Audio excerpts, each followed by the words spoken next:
प्रिय पाठकों, पिछली श्रृंखला में हमने देखा कि बधिक जब पथिक के पुत्र की हत्या कर देते हैं तो वहाँ उपस्थित जो जन समुदाय है वह बेचैन हो जाता है, आहत हो जाता है, दुखी हो जाता है। औरतें तो बेसुध हो जाती हैं, वो अपना होश गंवा देती हैं, जबकि युवा मंडल जो है, जो युवा वर्ग है, वह आक्रोश से भर जाता है और वह यह कहते हैं कि ऐसे राजा की तो हत्या कर देनी चाहिए, इसको मार देना चाहिए, इसको समूल नष्ट कर देना चाहिए, क्योंकि यह अन्यायी है। तो इसे या इस बधिक को जीने का अधिकार नहीं है। इस तरह युवा वर्ग जो है बधिक को या राजदूत को मारने के लिए उद्धत हो जाते हैं। और तब ऐसी स्थिति में पथिक जो है उस समय भी वह अपना नियंत्रण नहीं खोता है, जबकि सामने उसका पुत्र मरा हुआ पड़ा है। फिर भी वह जनता को समझाता है कि मैंने अपने कर्तव्य का पालन किया है और यह पुत्र भी मेरा पुत्र था, इसलिए आज अगर यह मेरे रास्ते में मेरे कर्तव्य पथ पर बलिदान हो गया तो कोई बड़ी बात नहीं है, क्योंकि मैंने तो किसी के लिए कुछ नहीं कहा, मेरी आत्मा ने जो कहा मैंने वह किया। मैंने भी अपने आत्मा को सुखी रखने का विचार किया या प्रयत्न किया। मेरी आत्मा जो है वह देश सेवा ही में खुश है, तो मैंने देश सेवा किया, इसलिए मैंने किसी के लिए कुछ नहीं किया और मेरे लिए किसी की हत्या करने की आवश्यकता नहीं है। क्योंकि जब हम हत्या करते हैं, क्रोधवश में होते हैं, तो सबसे पहले हम अपना ही नुकसान करते हैं। हमारी जो अच्छी भावनाएं हैं, दया, प्रेम, ममता, त्याग, ये बलिदान, ये सब वस्तुएं, चीज़ें जो है, ये भावनाएं जो हैं अपने आप समाप्त हो जाती हैं, तिरोहित हो जाती हैं। तो इसलिए हम तो पहले अपना नुकसान करते हैं, फिर दूसरे का करते हैं। और जहाँ तक इन बधिकों की बात है, तो ये बधिक भी अपने कर्तव्य से बंधे हुए हैं। इनका अभी हमने पिछले श्रृंखला में नींद को आलसी दासी कहा, समझा। तो दास या दासी जो होते हैं वो उनकी अपनी कोई इच्छा नहीं होती है। ये बधिक या जो राजदूत हैं ये भी राजा के नौकर ही हैं, राजा के इच्छा के अनुसार इनको काम करना है। तो इन्होंने तो वही किया जो कि राजा ने इनको आज्ञा दी। इनमें इनकी अपनी कोई न इनकी इच्छा शामिल है, न ये अपनी इच्छा से कुछ कर सकते हैं, इसके लिए राजा दोषी है। तो इसलिए इनको मारना गलत है, हम इनकी हत्या नहीं कर सकते। बल्कि अगर इस तरह की हत्या होती है तो मैंने जो न्याय का पथ चुना है, त्याग का पथ चुना है, वह भी नष्ट हो जाएगा, बदनाम हो जाएगा, कुत्सित हो जाएगा। इसलिए मेरे बाद भी, मेरे नहीं रहने पर भी किसी को भी अन्याय नहीं करना है, कानून नियम भंग नहीं करना है, बल्कि शांत चित्त से, सात्विक प्रवृत्ति से समाज कल्याण में लगे रहना है। वह अपने देशवासियों को वहाँ उपस्थित युवकों को संबोधित करते हुए कहता है, पर पीड़न में विमुख और सम्मुख परहित साधन में, पर निंदा में मूक बधिर रहना, नित निर्भय मन में, आत्मा का अपमान न करना, सत्य मार्ग पर चलना, है वह सत्य तुम्हें न उचित है सत्य से कभी विचलना। यह मेरा आदेश देश में सबको स्पष्ट सुनाना, अंतिम अब अनुरोध एक है, इसको भूल न जाना। आज यहाँ का दृश्य देख जो पैदा हुई उदासी, उसका बदला लेना किसी से मेरे देश निवासी। परिचित साधु प्रगल्भ पथिक के झट आगे आकर के कहने लगे विमुग्ध प्रेम के बूंद द्रिगों में भर के। धन्य पवित्र चरित्र तुम्हारा पुत्र, धन्य जीवन है, धन्य आत्मबल, धन्य सत्यव्रत, धन्य प्रेम का फल है।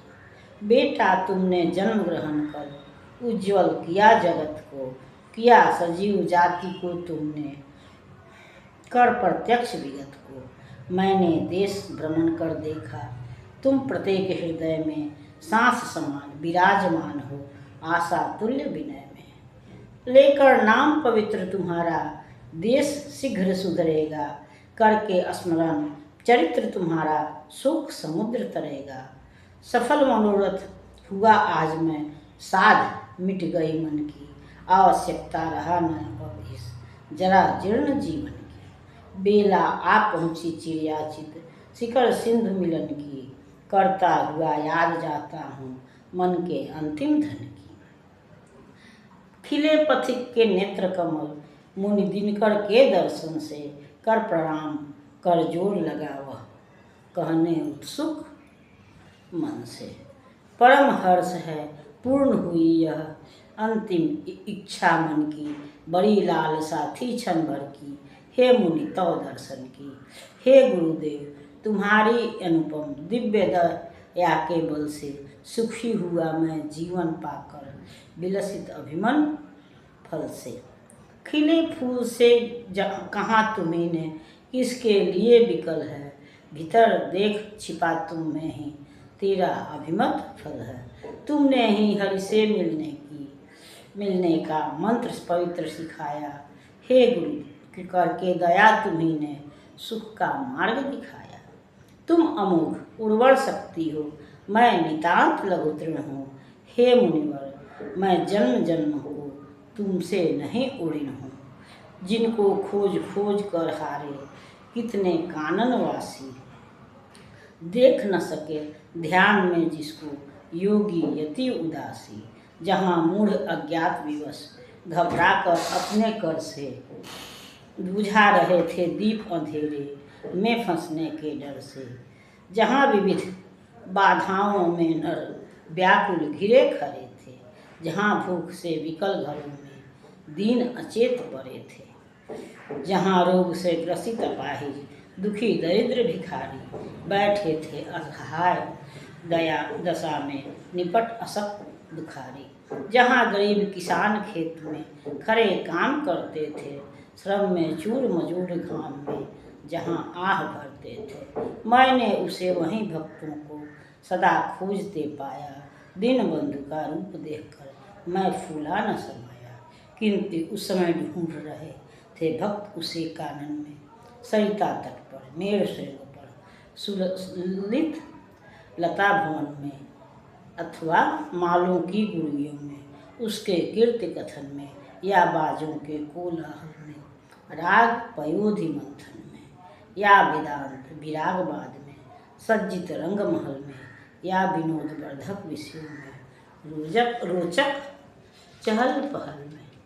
तो यहाँ हम देख रहे हैं कि पथिक जो है वह वहाँ उपस्थित युवा मंडल युवकों को यह समझाता है कि मेरी नहीं रहने पर भी तुम्हें कोई उत्पात नहीं करना है, या इन्हें कोई दंड नहीं देना है, बल्कि दूसरे जहाँ किसी को कष्ट देना हो रहा हो, वहाँ या तो कष्ट को दूर करने का प्रयास करना है, या फिर वहाँ उस पर ध्यान नहीं देना है। और कहीं किसी की निंदा हो रही है, वहाँ भी उसको चुपचाप सुनना है और उसको दूर करने का प्रयास करना है। मेरे बाद किसी को कष्ट नहीं देना है। वह ऐसा उन युवकों को समझा ही रहा था कि उसी समय वही मुनि जिनके उपदेश से पथिक ने यह देश सेवा का व्रत लिया था, फिर वहाँ उपस्थित होते हैं और उस पथिक की सराहना करते हैं। वे बोलते हैं कि तुम्हारा जन्म जो है अब सफल हो गया, तुम्हारा परिश्रम, तुम्हारी सब तपस्या जो है वह सार्थक हो गई। आज तुम जनता के हृदय में निवास करते हो, जन जन के मन में तुम्हारा निवास है। तो इसलिए अब जो है वह मुझे यह दिख रहा है कि जनता अब जागृत हो गई है, अब उसको कोई दबा नहीं सकता है। इसलिए अब मेरा भी कर्तव्य समाप्त हुआ। अब मैं यहाँ से जा रहा हूँ ईश्वर से मिलने, कहिए समुद्र का बूंद, सीकर का मतलब बूंद है, पानी की बूंद। तो जो बूंद समुद्र से मिलने जा रहा है, अर्थात या तो वो समाधि लेने जा रहे हैं या इस जीवन से विदा लेने जा रहे हैं। अब वो कह रहे हैं कि अब मेरी आवश्यकता नहीं है, तुमने समाज को, देश को जागृत कर दिया है और इस तरह से मेरा कर्तव्य जो है वह पूर्ण हुआ, मेरी इच्छा पूर्ण हुई। और तब वह पथिक भी हाथ जोड़ करके उस मुनि के दर्शन करके अपने को धन्य मानता है और वह कहता है कि मेरी भी यह इच्छा थी कि मैं आपका दर्शन करूं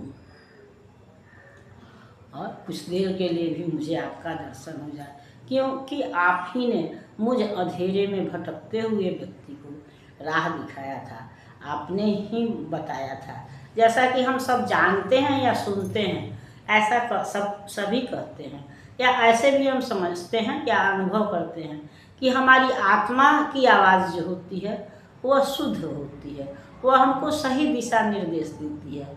लेकिन व्यवहारिक जगत में आकर के हम स्वार्थ और परमार्थ के चक्कर में बंध करके हम जो है वह आत्मा की आवाज़ को दबा देते हैं और इस तरह से तब हम पथभ्रष्ट होते हैं।